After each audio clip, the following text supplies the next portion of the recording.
Welcome, everybody. EMS week has been going off really well. It's Thursday, so it's Save a Life Day. And we thought there'd be no better way to kick off the day with talking about, some amazing people who I've been had the opportunity to work with over the years. Assistant Chief George Gonzalez from Davie Fire Rescue and Battalion Chief Dan Moran from Davie Fire Rescue. I had the privilege of working with these two gentlemen for many, many years here in Davie Fire Rescue. And we're going to get started here in a moment. Dan and George, can I ask you, because I'm not seeing the Zoom screen anymore, can you admit the people if they're in the waiting room? Absolutely. Awesome. Okay, let's get to the agenda. But actually, first, let's do some introductions. So Chief Gonzalez, why don't you say hello to everybody, and then followed by Chief Moran. Okay, George Gonzalez, Assistant Fire Chief with Davie Fire Rescue. Welcome. And Daniel Moran, Davie Fire Rescue Battalion Chief. Welcome, happy to be here. Awesome. All right, so let's get started with the agenda. So what we want to do here today is kind of maybe do something a little different than you've seen in the past, but we wanted to really kind of go into some of the details that a lot of people really maybe miss on the cardiac arrest phase, meaning early in the arrest, prior to EMS arriving. And then we'll go into briefly what we do on scene. But then I really wanted to go into the Florida RA, and I wanted George and Dan to really talk about how we actually went to Seattle, brought back some of their ideas, and then were able to utilize those here first at our agency in Davie Fire Rescue with great success. And then how we ended up kind of making some of these items actually become actionable. And I could not have done this without Chief Gonzalez and Chief Moran. These two gentlemen have really made a huge difference. So we'll talk about some overall statistics, bystander CPR. We'll kind of graze through that. I'm really going to take a deep dive into telephone CPR and really explore some areas that all of us can get better in there. And we'll kind of move back on afterwards to the Florida RA, and then we'll wrap it up with some final closing comments. So let's talk about adults, and we'll talk about kids, of course. But many of you know that in America, we have about 350,000 out-of-hospital cardiac arrests every year. And unfortunately, many of those people die even before reaching the hospital. And depending on where you're living, so if you're in Washington State, Oregon, Florida, if you live in Detroit, Seattle, obviously, things are very variable. And I always get the question, why? Why is it that Seattle has the best numbers? Why are some other agencies, even though they have great procedures and policies and everything seems to be going well, it's not? And I think you'll get a little hint of that here with our conversation today. I wanted to point out this gentleman, and I'm not sure if he's on the call today, but Mike Helbach is, really a world-class educator with the Resuscitation Academy. If you haven't heard this webinar that he gave the other day, it's really important to really, if you want to learn, the why and the how of high-performance CPR, please watch Mike. And if you ever get to hear him speak in person, it's really a joy to watch. He's really a great educator, and I know that George and Dan have had the privilege of being educated by him up in Seattle. With respect to the kids, we have 20,000 kids who go into arrest every year. 7,000 of those are out of hospital. But look at the survival to discharge, and that term has to be clarified. That's kids who actually are alive when they get to the discharge. However, that doesn't mean that they're neurologically normal. So what percentage are? We'll go back to the left. It's only 5% of children leave the hospital and maintain a neurological, CPC 1 or 2. And that's just, again, very low. Many people know that I always show this curve that there we are, 5%. And that number hasn't changed for many, many years. How do we fix that? And what I wanted to do is talk about what I call a tale of two children. And you'll hear some audio in today's presentation. And it's audio that we shouldn't be embarrassed about providing, because I think this is how we've learned a lot of what we've learned. But you're going to hear a case from Florida, from one of my agencies, and then you're going to hear a case from Oregon, from Bend Fire. and you're going to hear and feel and see the difference between how people's lives can be saved based on programs and actions that are taken by all of you who are listening today who are in EMS. I created this slide a few years ago, which really, for me, shows the big impact and why adults and kids get different care. And here it is. There's your adult in cardiac arrest. He gets great bystander CPR, hopefully gets good telephone CPR. EMS is high performing. They know what to do before they get there. They know what to do on scene. They get ROSC, and then they transport. Beautiful. This guy, if he's in a shockable rhythm, should have a very high chance of coming back to life. In kids, what we found out, and part of what I'll talk about today, is that there's very little bystander, or I should say much fewer folks who are willing to do bystander CPR for whatever reason. The telephone CPR, as you'll hear today, is very different. EMS doesn't pre-plan.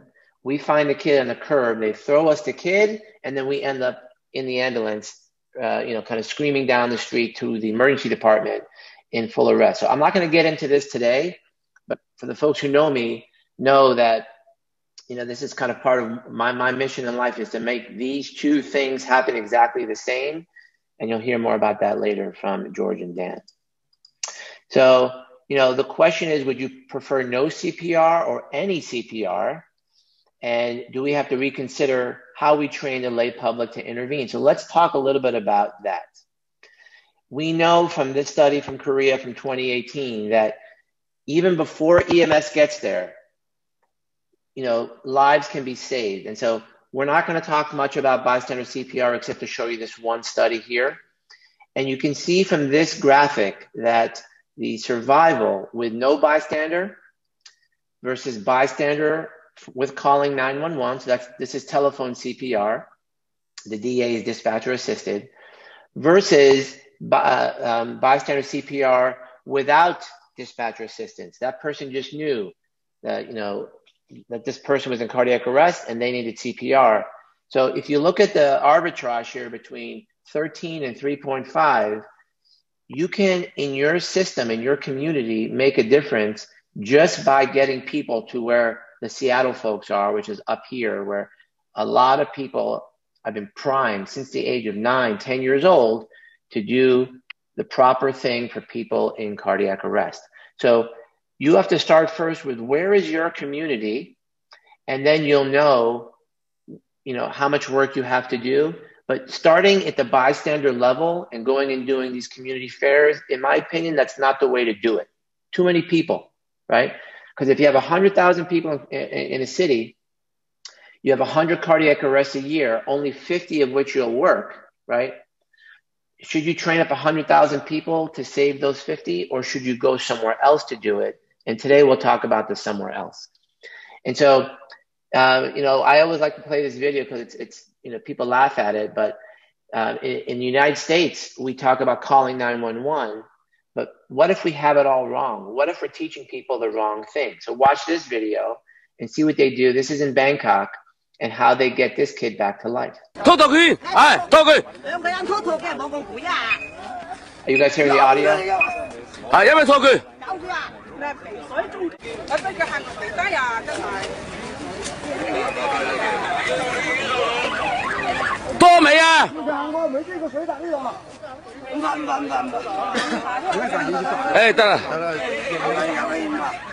So I cut the clip down on purpose here, but these people, they took this kid and they ran him around. They did 2 laps, around, and they ended up, after a couple of minutes, getting this kid back to life.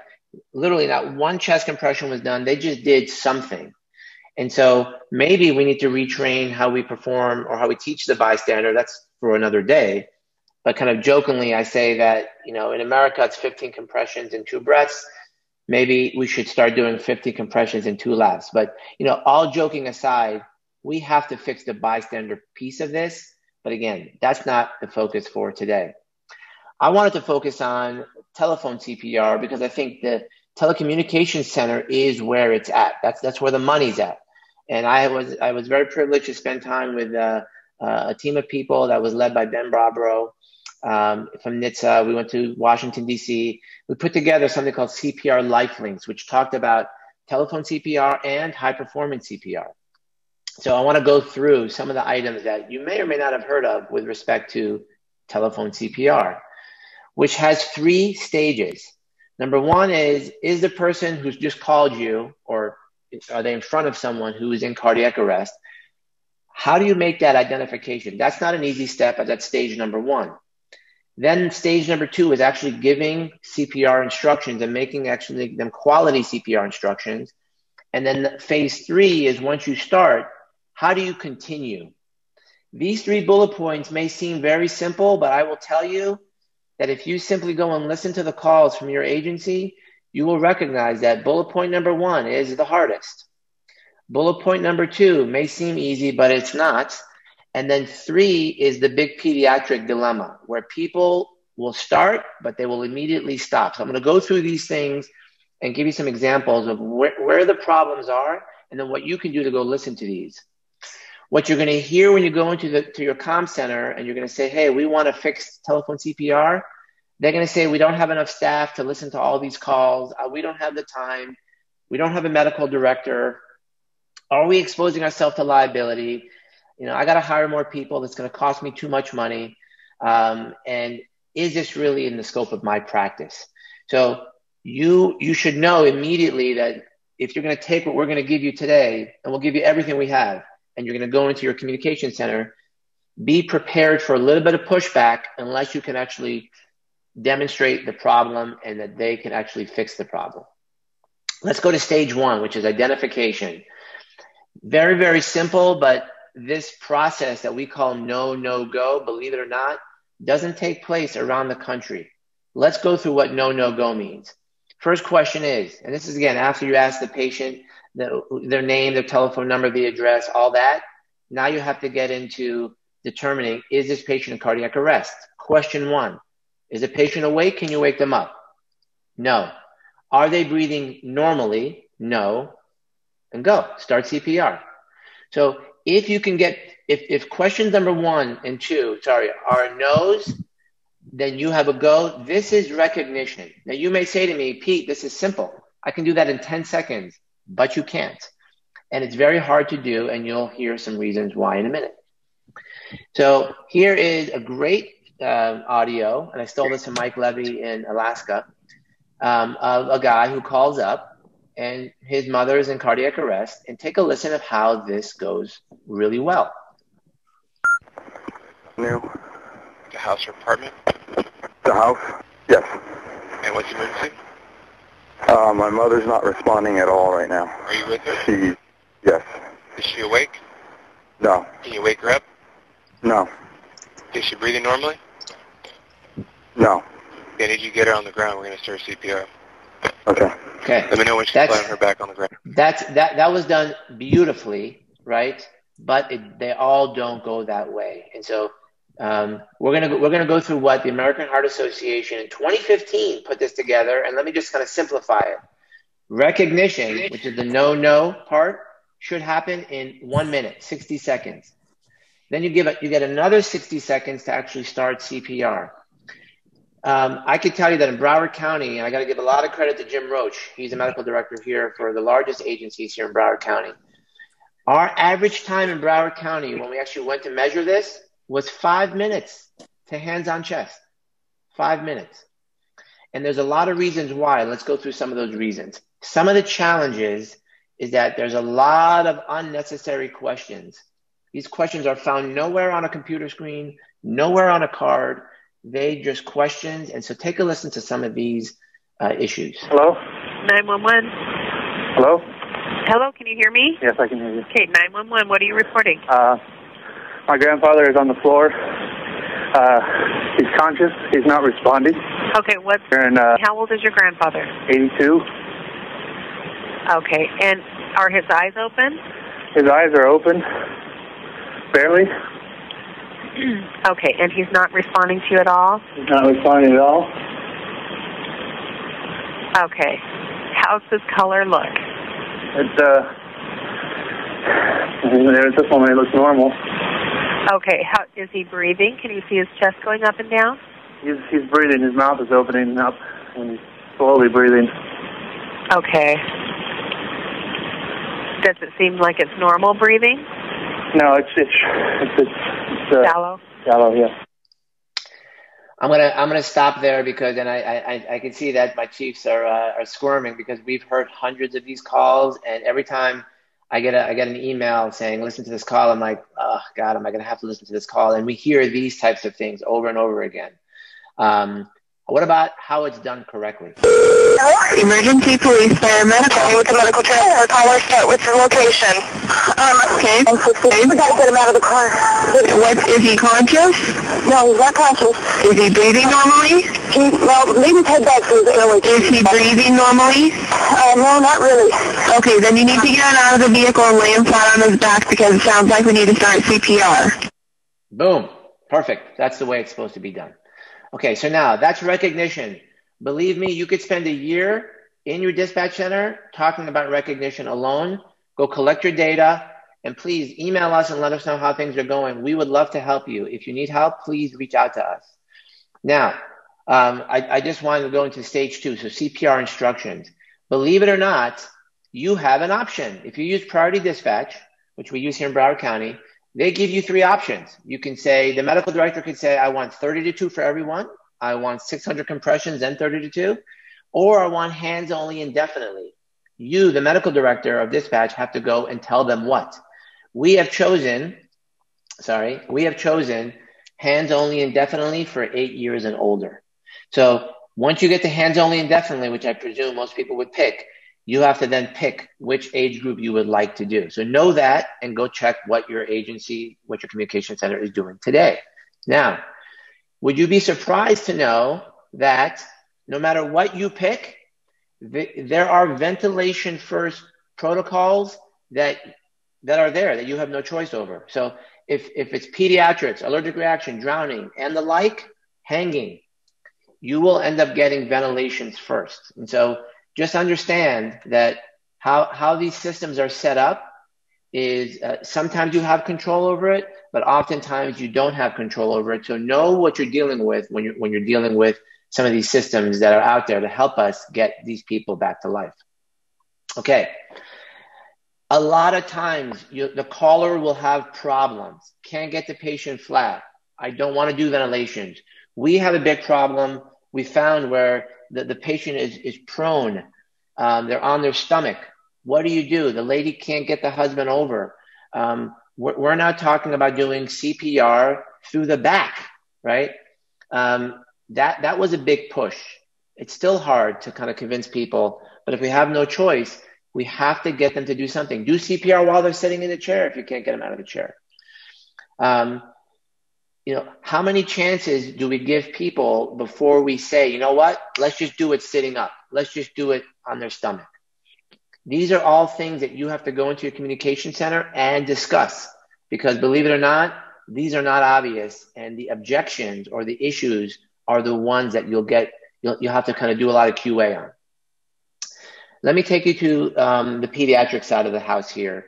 I won't listen to the whole thing because it's long, but take a listen and how and why pediatrics, which you've already heard a couple of good adult ones, but in pediatrics, you could see on the right-hand side, that red is the emotional state of the call taker, the telecommunicator. They just don't want to jump into the let's do CPR for several reasons, which we'll get into. But this mother in this call for a little 2-year-old boy said the word unconscious, said the word breathing not normally. Said the word breathing not normally right away in the first 13 seconds. But we never, ever got to starting CPR because our telecommunicator was anchored on the word seizure. So take a listen to a little bit of this and understand that when you listen for the pediatric stuff, there's 2 big issues that they have to overcome, which we'll talk about on the next slide. Fire rescue. Oh, my God. Of your emergency. Yes, I have a child that's having a seizure. Okay, and he's 2.5. He's like having a hard time breathing. What address are you at? He's unconscious.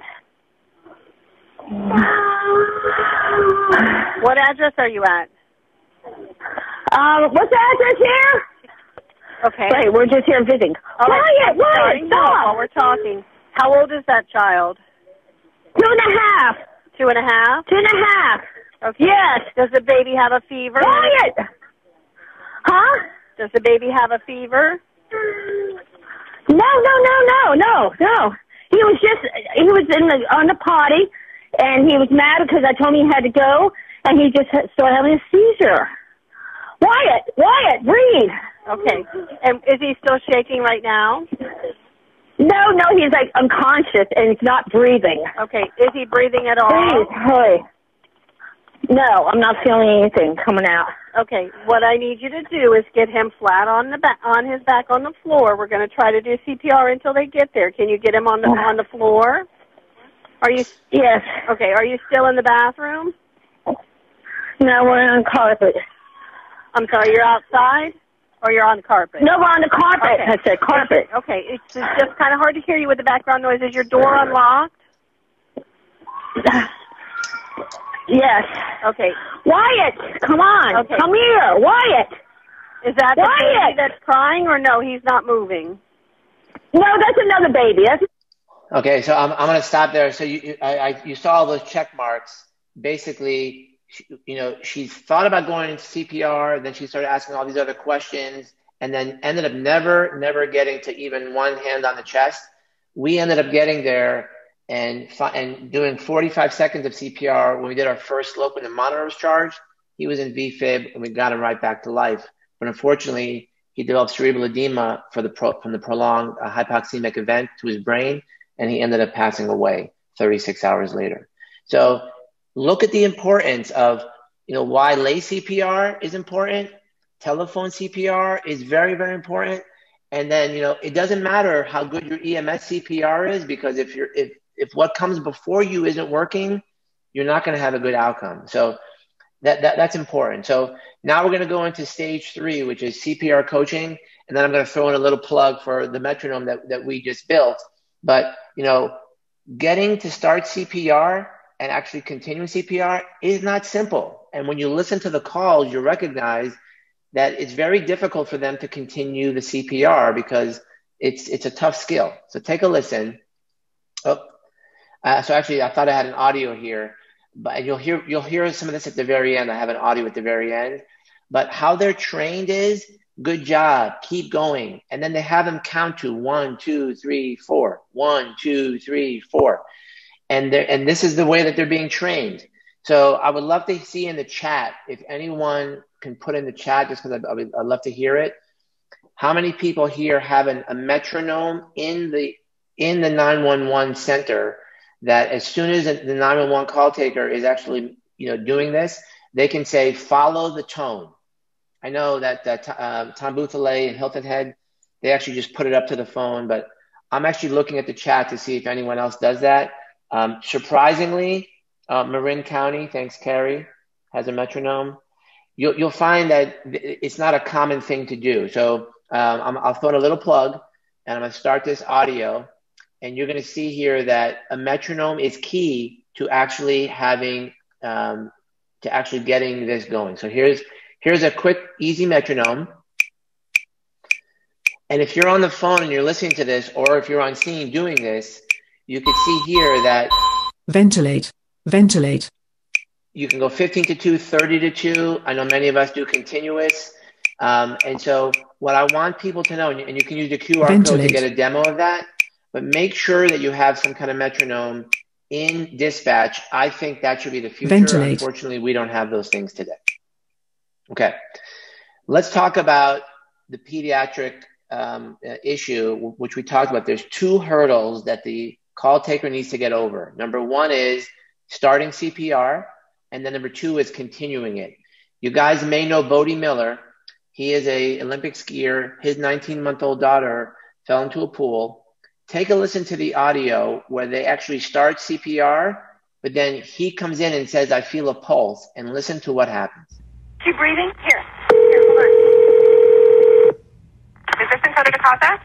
Yes, hurry. Hurry! All right, paramedics, what's the address of the emergency?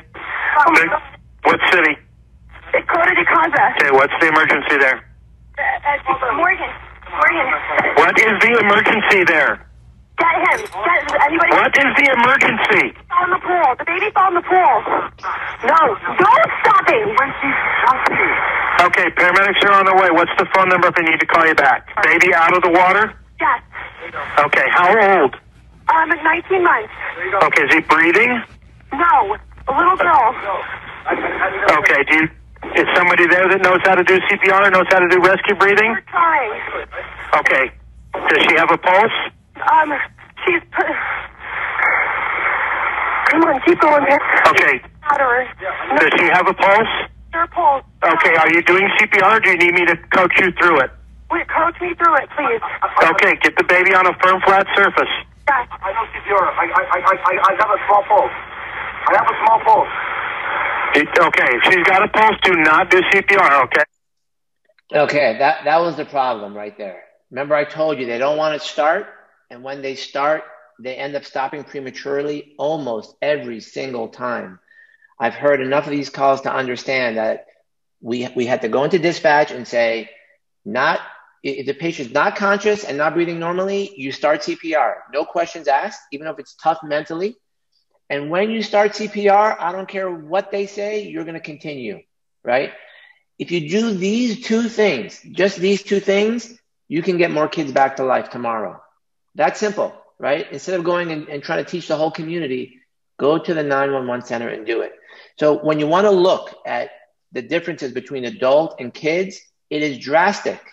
And I'll take all of you to dinner. I'll promise you that my community is not any different than your community, that in the adults, they get it right when they're trained up.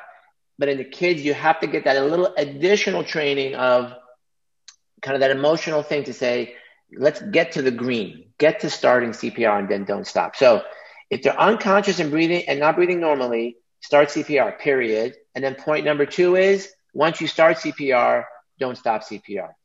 It's just as simple as that. This is the slide here that'll fix all the things in dispatch, but it takes time. You have to go do the work, show up, do the work.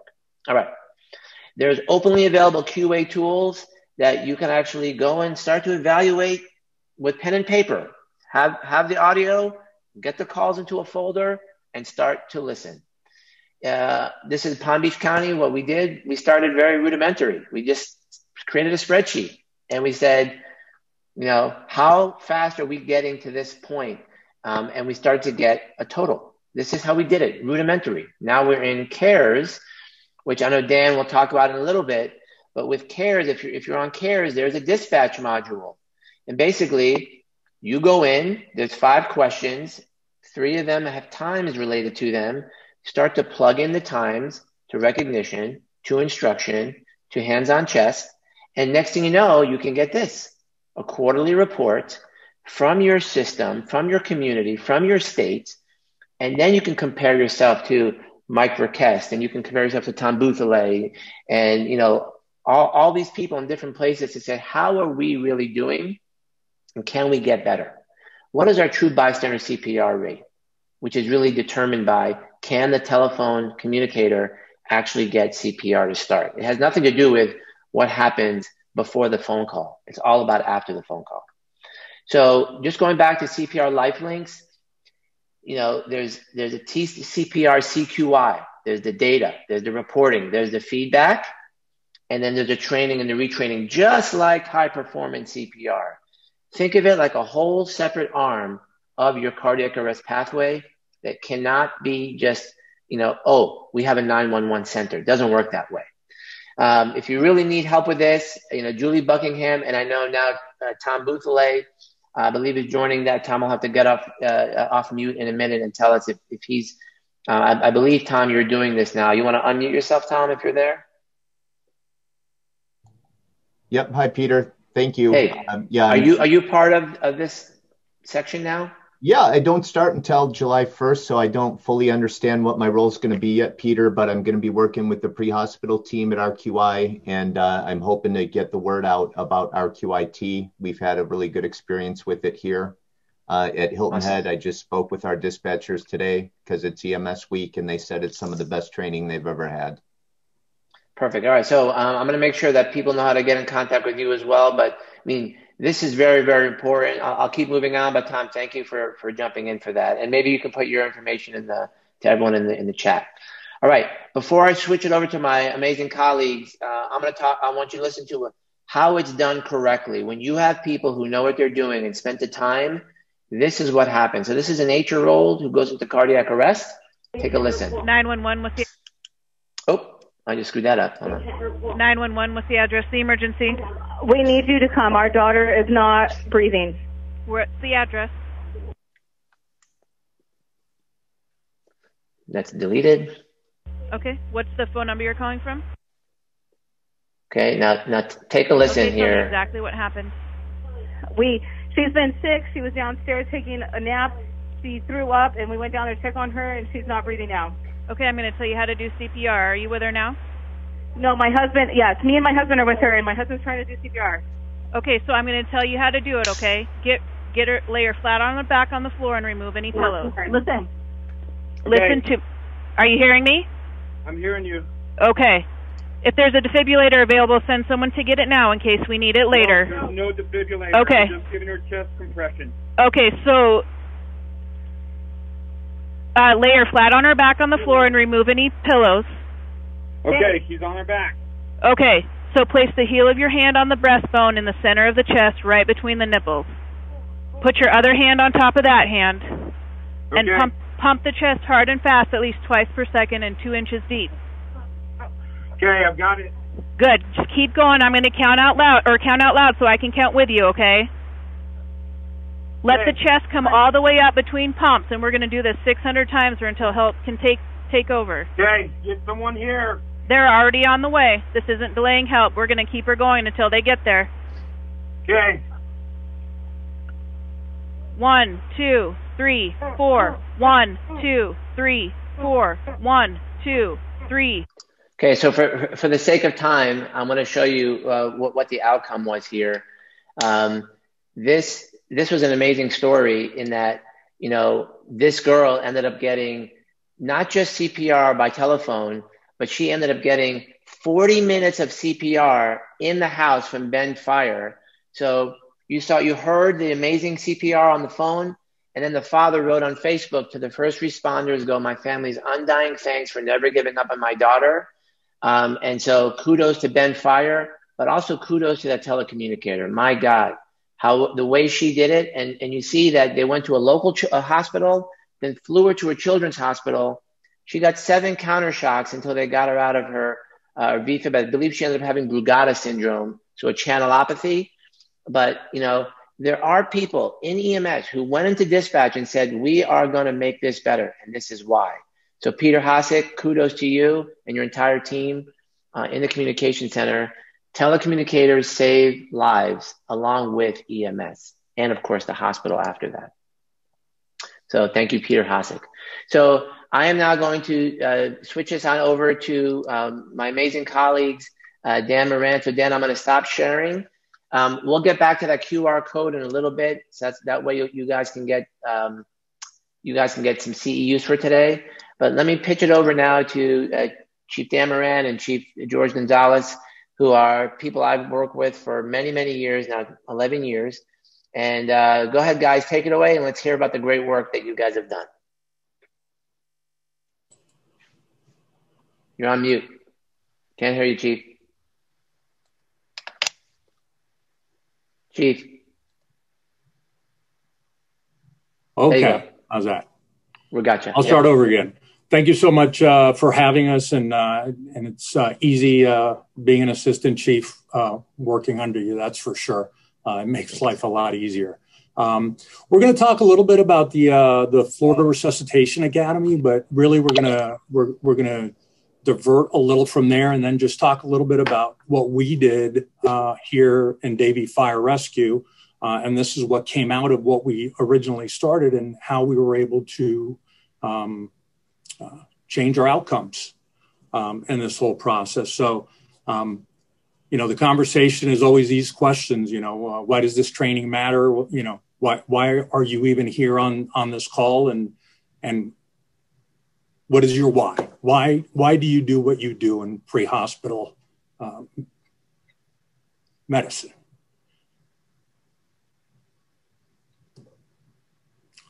This always happens. This is my why. So that's my dad in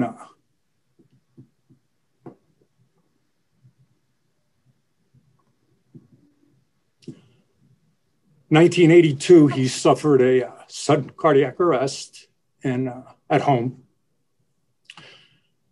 And that's stitched into my memory for many years. I was just out of high school. And we did CPR on him, and City of Miami showed up. But I guess what came out of that is at the end of the day is the responsibility that we all have. The paramedics showed up, started doing CPR, transported him to the hospital, worked what appeared to be as hard as possible. And unfortunately, he passed away that day. I never forgotten in 1988, I became a paramedic, and now I find myself in this predicament. I became a paramedic for what those paramedics did that day and the feelings that I got. And about 4 years ago, something as simple as I ended up getting promoted to the position I'm in now. And the fire chief, whose position I filled, basically said to me, hey, I'm gonna challenge you. There's a grant coming up, and I want you to come up with something that is going to have some significant impact. So that's where our story starts. So I'll talk a little bit about how we got to where we're at, but really the things are some of the core elements of success. And this is a presentation that's the 10 steps to improve survival and cardiac arrest. And I'm sort of not looking at the whole picture here, and I'm talking about the core elements of success when we start discussing this. And it's the four corners of this box. I almost look at it as looking outside the box, because we're all familiar with the chain of survival, and it gets beat over our heads, and we all get it. You talk to somebody about it and say, yeah, I get it. And the reality is that we don't get it. And there's so much that's involved in each one of these links. But the areas outside the box are the key components here. I mean, it really starts off with leadership and the acceptance that we want to change something and improve something in our system. And if we're not high performing, we're missing out on what we chose to do as our calling, as our career, or whatever, which is saving lives. We have incredible opportunity to do that day in and day out. And do we want to improve the system? And somebody's got to take the lead and, do that. We have to find champions in this whole process. Thank God this all started because Chief Moran and Dr. Antevi and I sat down after that meeting with the chief and said, what are we going to do? And cardiac arrest came up. And Dr. Antevi had just been to South Carolina and had been at the South Carolina Resuscitation Academy with Tom Boothole. And he came back and he says, George, we can do this down here. Let's do this. And we're going to recruit people. And I'm telling you, just looking at the names on here, the number of champions that are on these lists that are always willing to help whenever necessary is where you find these. So leadership has to be willing to accept and want to improve. And if you can get that, and what fire chief doesn't want to know that they have great survival stories. So I guess that's part of it. The training, go ask any training division or any chief or any department, hey, we want to increase our training and we want to do something. And we know that there's so many other things that we have to do that are required, but we have to be willing to do some of the work and some of the training necessary to make these things and have that buy-in. Quality improvement, are we measuring? When we sit here, one of the things was we had no idea what we were doing. We were randomly getting some numbers and trying to figure out what our survival rates were. So if one of the mantras of the Resuscitation Academy, if you don't, you got to measure and improve. If we are not measuring and we don't know where we're at, how do we know how we're doing? And if you're doing great, then obviously we want, you want everybody to know, but the problem are who's not doing so well. And sometimes that doesn't happen. But what are the numbers in your system? And some of these programs, that's the question that's always asked. Can you tell me what your survival rates are for your system? And everybody has a blank look on their face because nobody's monitoring those things. So we need to make sure we look at that. And then a culture of excellence. You have to establish the buy-in from personnel from, top to bottom. In addition to creating that culture of excellence is, celebrating the survivors, celebrating and acknowledging your people, following up and showing them the benefits of their success. And then sort of establishing this is the new way of doing things and having that move forward. So what are some of the things, the 10 steps to improve survival? These are it. So there's high hanging fruit they talk about. There's low hanging fruit that is referred to. And some of these are items that we look at. And some of the high hanging fruit is measurement of professional resuscitation. So getting your data, the first responder defibrillation or police defibrillation, having smart technologies. We all know about pulse point, a variety of different things possibly, or alerting the community, training the community in schools, accountability to the community, standing in front of your administrators and council members and saying, this is what we're doing. And now that becoming the expectation. And then, like I said, the culture of excellence, but these things are not easy to do. You have to establish the foundation to grow into some of these things. Then you can get into some of the lower hanging fruit. So, I'm a little lazy sometimes, so I'm going to reach up and grab that strawberry that's right there instead of having to get a ladder and go get something higher. But let's get on the things that are simple. So the cardiac arrest registry, we were involved in. Telecommunicator CPR that Dr. Antevi spoke to. High performance CPR. That was our first step in all of this. We said, how can that be a big deal? We're just doing CPR, right? So. And then the rapid dispatch process that we went. So here was our timeline. We started this in late 2016 for the funding on what we were planning on doing, and not that we had to do this. Unfortunately, we went overboard because this was planning on training 300 people in high performance CPR in a 3-day period on a shift schedule and rotating through, but. This sort of started our process. So we started realizing we did not have data, organizing and getting some data collection. And this is before we got into CARES registry. So we started getting our information and really realized how poor performing we were doing. So then we instituted a PIC crew CPR concept and just organization. So we had not attended a resuscitation academy and really seen how to implement the variety of these things. We got lucky enough to attend the Seattle Resuscitation Academy, and that really just sparked us and motivated us to move forward.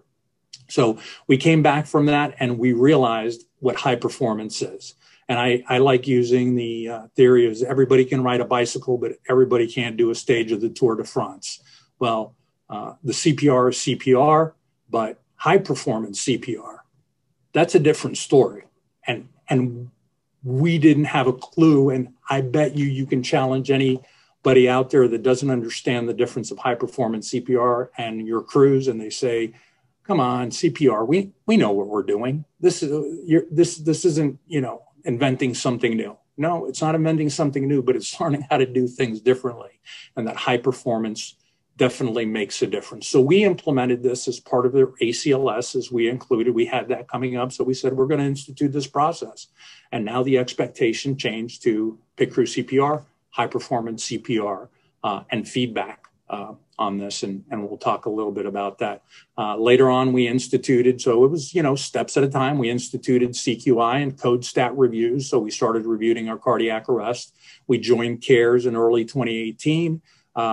As Dr. Antevi said, we're lucky enough to have another champion in this area that was motivated to move forward with this and the dispatch improvements we had in early 2018, along with training our police department with high performance CPR and train the trainers for them. And then we started having our first survivor reunions, and we implemented a Red Heart Survivor recognition bar. And at award ceremonies, we brought the whole chain of survival together. We had the dispatchers, police officers, we had everybody together to show. And this is where we really showed our administrators, our council members, and everybody else, check this out, and how crazy that was. So that was our timeline.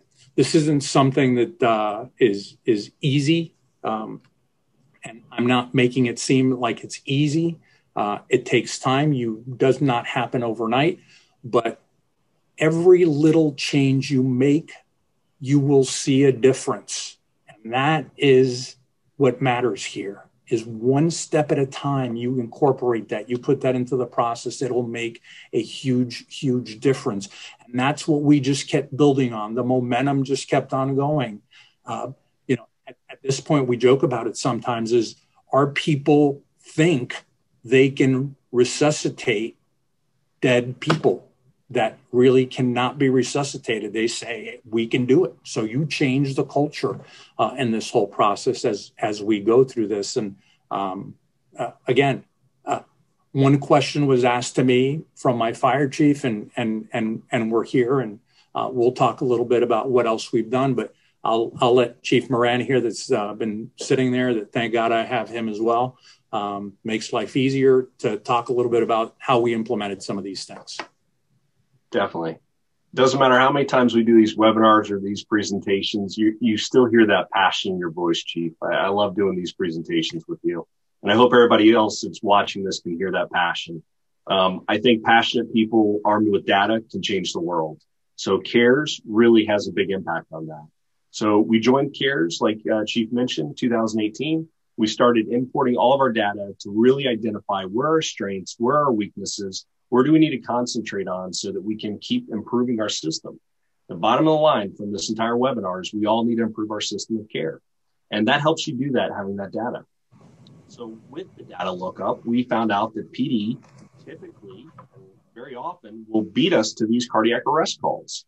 Well, what are police officers doing when they're on scene waiting for fire rescue to arrive? Well, they're probably going to be doing CPR, but unfortunately, we've seen some video of officers getting on scene of these medical emergencies, and they're screaming on the radio for us to step up and get to that scene quicker. They don't feel empowered to treat these patients to the best of their ability. So how do we get them to that level? We teach them high-performance CPR. So as Chief Gonzalez mentioned in our timeline, we went over to PD, to their training unit, and said, hey, what do you guys have for training? What are your PowerPoints? What are your presentations? What are your mannequins? And we found out that they needed help. So Chief Gonzalez actually purchased them high-performance mannequins, feedback mannequins from Laerdal, that actually show them the real statistics of how they're doing for their compressions. And they found out that, probably like many of you have already found out, we push way too fast. And when we start pushing on the chest that fast, we know we're decreasing cardiac output, and we know we're going to start, not doing everything to the quality it should be. We're not allowing full recoil. We're not pushing down deep enough. All those key dynamics of high-performance CPR are going to start to be broken. So we taught our cops not only how to do high-performance CPR prior to us getting there, but we actually taught them our pit-crew approach to cardiac arrest management, which we'll talk about in a minute. And we actually now incorporate them into it. So when we arrive on scene, we're not pushing police out of the way. We're working with them so that we can keep concentrating on good, high-quality BLS while we start to integrate the advanced life support quality that we need to as well. So the next point, I think Dr. Intevi covered really well. How important is that telecommunicator CPR? Well, if you look at the screen right now, you're going to see the average response time, and really it keys in on when is that first shock happening? If you have a patient who's in VFib, and I love Seattle, I love the Resuscitation Academy, the South Carolina Resus Academy, again, Tom Boothole, thank you for being on here, Chief.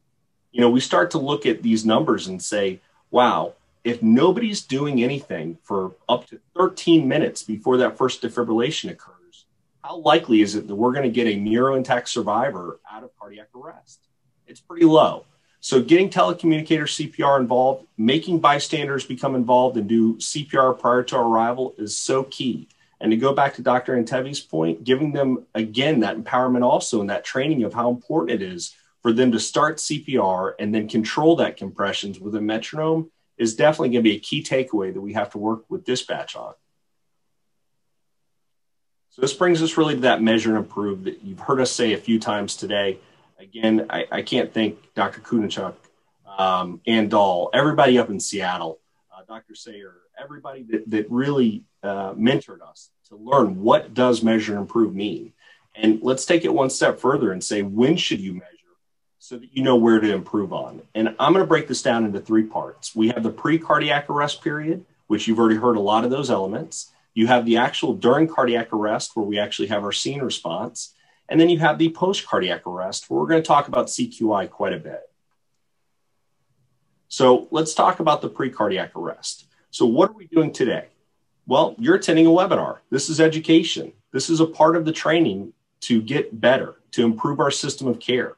And what should we be looking at? Well, let's break it down into training first. We definitely are believers in the use of feedback mannequins. So as you see up there, we have a lot of our personnel holding up their score of 100%. What does that mean? That means that they completed their CPR evolution, being evaluated for rate, compression, depth, and recoil, as well as ventilation pauses, defibrillation pauses, and what is their final score? We want everybody's goal to be 100%, and many of my personnel were able to do that. That training is not a one and done. That is a continuous training model that needs to happen. Again, RQI was mentioned. That's a great model. The bottom line is you have to continuously train. With that, protocols need to be adjusted. Don't let ALS ever become the priority. CPR is a cornerstone. It's the foundation. It is the base that we have to have in place of letter perfect CPR before anything else is going to lead to a cardiac arrest survivor. Education, we love the science of CPR video. We play at every ACLS class, every BLS class. We played at the Resuscitation Academy. Again, huge kudos to Seattle, to Dr. Kunchuk. That science of CPR video to us is the foundation that needs to be played in every educational course that you offer to really emphasize how important CPR is. The 10 steps for improving cardiac arrest survival, you heard Chief Gonzalez mention earlier. We encourage everybody to go to the Resuscitation Academy's website and download that ebook. Now we actually get to the scene. So now we're arriving on scene of the cardiac arrest patient. And what do we want to concentrate on? Well, we want to make sure that we focus on high quality compressions. We want to make sure that the metronome is mandatory. You saw a product from Dr. Antevi earlier, the CPR Assist, great feature. I think all defibrillators pretty much have a metronome on them, and we encourage that to be used. Its metronome is mandatory. We're all guilty of probably going too fast. So making sure that metronome is going is a major step in the right direction. We're going to make sure we have minimal compression interruptions, and we're going to make sure that we're measuring those. So anytime our hands are off the chest, somebody should be counting out loud on that scene to make everybody aware of how long that interruption was, and it's a reminder of how quick we should get back onto the chest. We're going to make sure we have the predefined roles and responsibilities. You see our pit crew schematic on the screen. This is how Davie Fire Rescue responds to all cardiac arrest. And it's not numbered by the position on the truck. It's simply numbered by the priority for that patient. And each of those numbers has responsibilities that we make sure our personnel are doing to deliver the best choreographed care possible to these patients. Everybody concentrates on BLS. We like to tell our personnel that you are all now CPR coaches. That will be what you concentrate on. That is the emphasis of care. Why? Well, a 3 to 4 second pause will take 20 seconds of reduced perfusion away from that patient. That's going to be a big point that we hit with CQI as well. So as we move into the post-cardiac arrest care, this is an example of a cardiac arrest. This is a real call. Obviously, we redacted a lot of information from it. That way we can't see any dates, times of this call. But looking at this, it gives you a lot more data than I think some people realize. So the first thing is you have to do these code stat reviews if you use a physio control monitor. It should be required. You owe it to your patients and your future patients for their survival. What can we look at on this code stat? Well, I can see every interruption, which each of those red lines looking from left to right are compression. So anytime you see a gap, that means no compressions were occurring. I'm going to look at the overall compression fraction. I'm going to look at the rate of the manual compressions that were performed. And then I'm going to look at the mechanical CPR. Some people definitely advocate for mechanical CPR. Some don't. We won't speak on that, but we will say if you do use it, you have to make sure that you train on it regularly and you very closely monitor the effectiveness of the transition to a mechanical device. So on this code stat, the transition to the mechanical device occurred about 10 minutes. And looking at it, it took about 12 seconds to transition over to it. Each of the defibrillations, you'll see the corresponding pause in the compressions to identify the rhythm and to perform the defibrillation. So there's a lot of data that we can get on these code stats. And the important thing is making sure we send immediate feedback or as close to immediate as possible back to the providers. I like to tell my providers that I'm not critiquing your call. I wasn't on the call, but I am going to critique your data. And then what I expect them to do is to take that data, take the critique, and then sit down with the entire crew that responded to that call and then review their call. That is CQI. Let's look at the data and let's see if there's anything that we can do better. All right. And just going back to Chief Moran's CQI there, one of the most important things that we did is it's not punitive. It's a feedback from him back to the crew directly. I don't see those. I'll look at some, but I just want to know how they're doing from arrest to arrest. I can tell you this much. Just from that feedback where they were extremely hesitant initially of having those things done, they have come around and now they look forward to that feedback and they want to have one of those hearts on their chest. So now the question is, can I make a difference? And the reality is, I think we all can make a difference.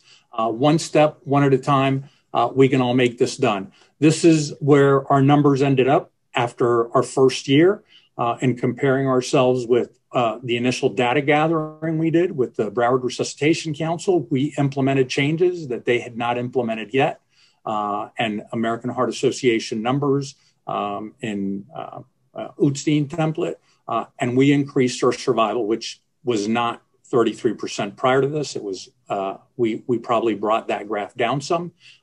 We had survival rates of 60%.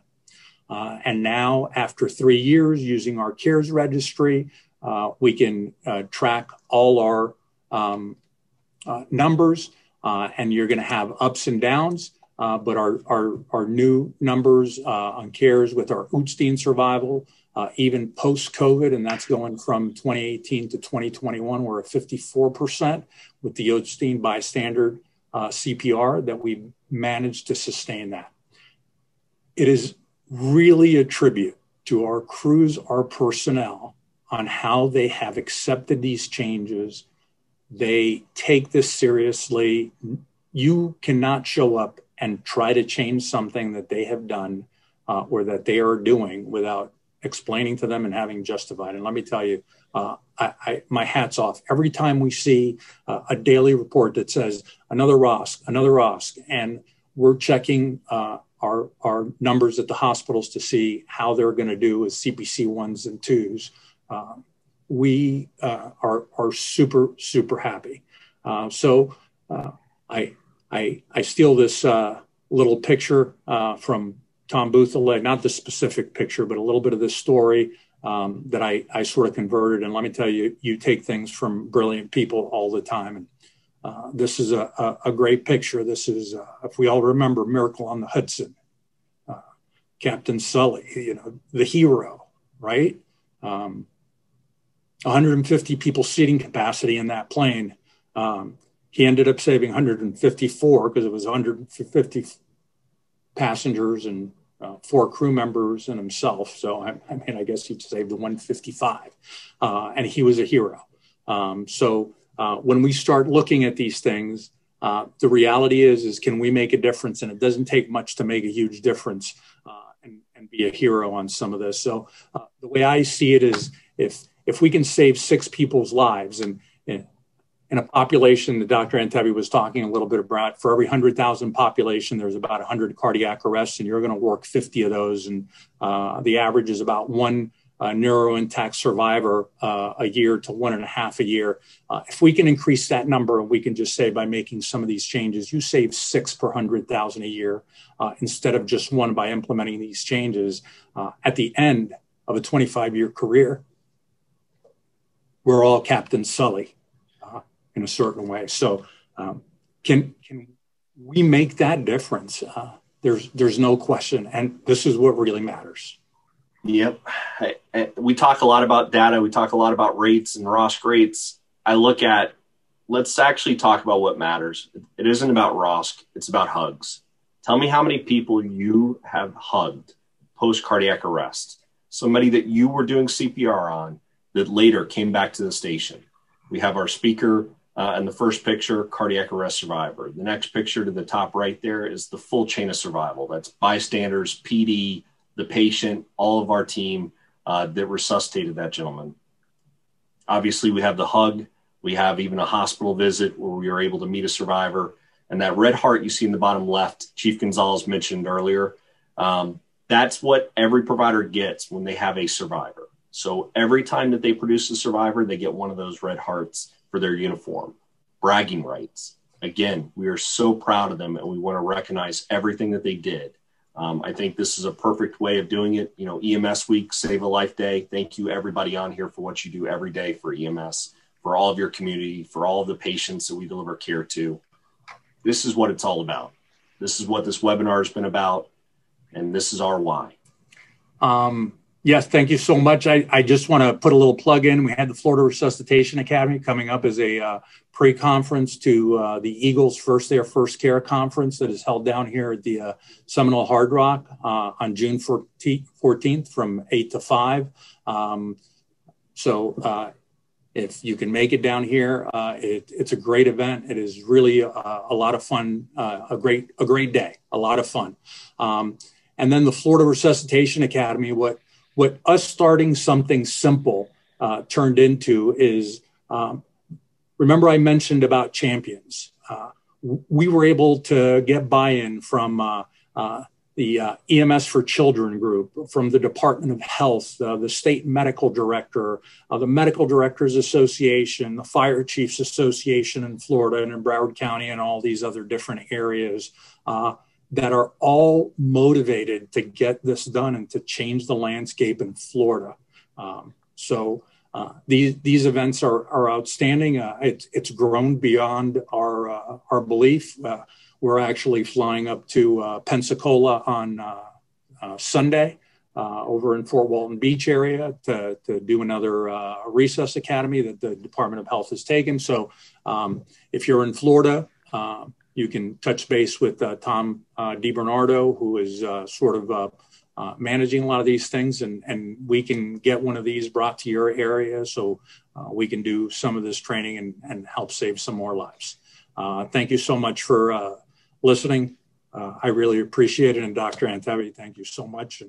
And all of you that are here that are making a huge difference in saving lives every day. That's what it should be about. Well, the Chief Gonzalez and Chief Moran, I mean, I just put in the chat, everyone knows why I have the best job in the world, because I work with the best people. And, you know, I could say that your father's memory is a blessing. I love to hear the story, what you've done to our community and the lives you've saved. He surely is looking up from above, and he's so proud of his son. So, you know, on Save a Life Day, we hope everyone, you know, goes out there and just does a little bit. Just like, you know, we're saying, I love it's not about ROSC, it's about hugs. So just greatly appreciate everything. Tom, I'm going to pick on you only because you kicked us off, man. You did it here. So thank you, big time. Thank you for what you've done for us. And I'll give you an opportunity to say a couple of words. Well, thanks, Peter. You know, I was just paying it forward, you know, because we went out to Seattle, King County, and that's where we learned high performance CPR. We were already doing rapid dispatch, but we underwent their system assessment and we found out we had some challenges in our PSAP. And those challenges were not the fault of any individual employee. I love our telecommunicators, and we can tell just from listening to those recordings, they have an extremely difficult job. No one calls and says there's someone here that has suffered a sudden cardiac arrest. They say everything but. I think my uncle's having a stroke. A guy here fell and hit his head. They say everything, and our telecommunicators aren't there. So so that started our journey. And I'm going to go ahead and say for the record, because I was inspired by it. It was the first time ever that the Seattle-King County Resuscitation Academy traveled somewhere and trained that many providers in one location in 3 consecutive days with morning and afternoon sessions. Hundreds of first responders from South Florida. And there was skepticism there in Seattle that we were going to be able to pull this off, but there was just incredible enthusiasm, professionalism from that group. Everyone felt inspired.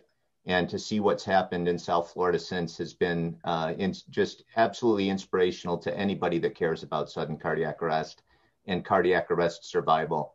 So tip of the hat. Tip of the hat to all y'all. Awesome job. Just glad to know you. Thank you. Thanks, Chief. I appreciate you saying that. Anybody else have any comments from the group before we go?